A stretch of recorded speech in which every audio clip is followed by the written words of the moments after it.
Today we will discuss the basic ideas of statistical physics. Now, what is the statistical physics?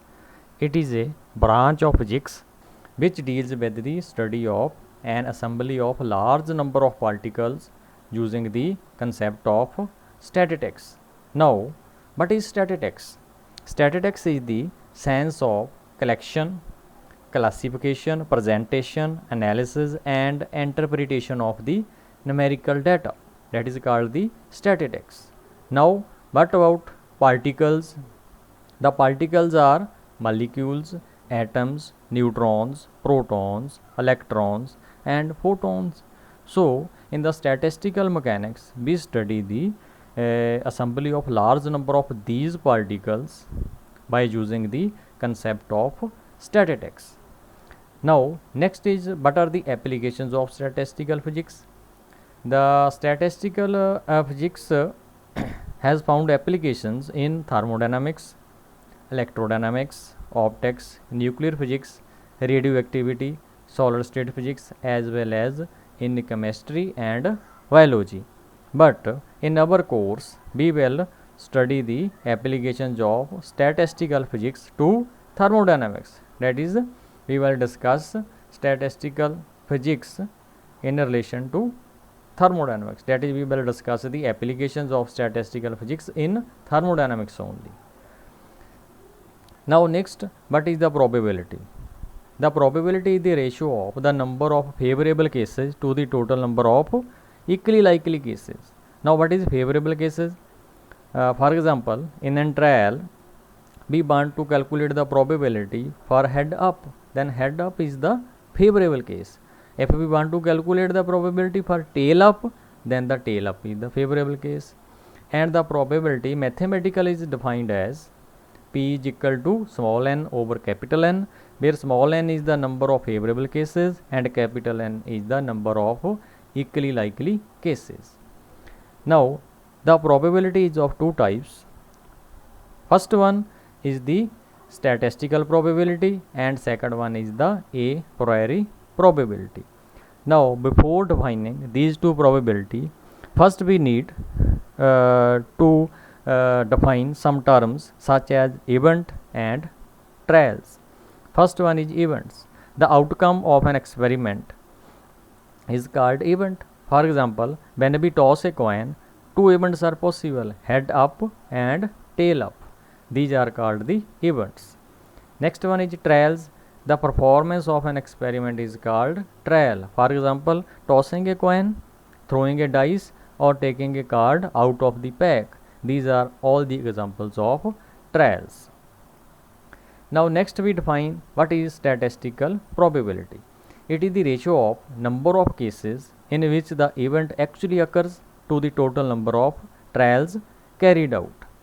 For example, let us toss a coin 1000 times. Let head shows up in 550 trials. Then the statistical probability of head up is 550 over 1000, that is equal to 0.55. So, 0.55 is the statistical probability of head up. In this way, we can calculate the statistical probability. Next one is the a priori probability.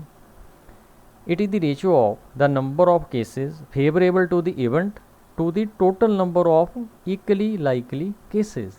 That is, number of cases favorable to the event and to the number of equally likely cases. First of all, what is equally likely cases? Equally likely means none of them can occur in preference to others. For example, when we toss a coin, the tail and head have both equal preference to occur. Further, when the tail is up, then it rule out the occurrence of the head. For example, when we toss a coin, the coin may fall either by the head up or by the tail up.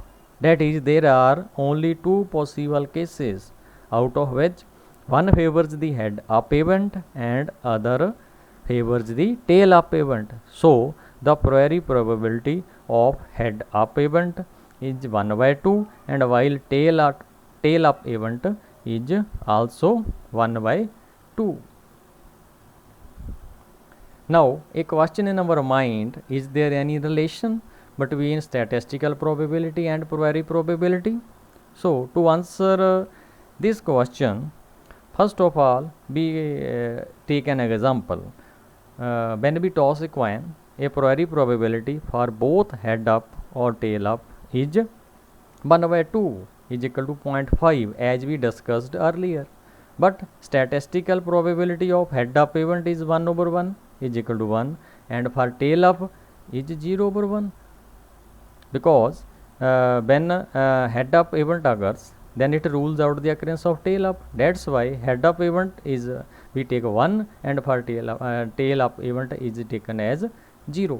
So here we see that for small number of trials, that is we have taken only one trial, the probability is 0.5. for here is probability is statistical probability is 1 and 0.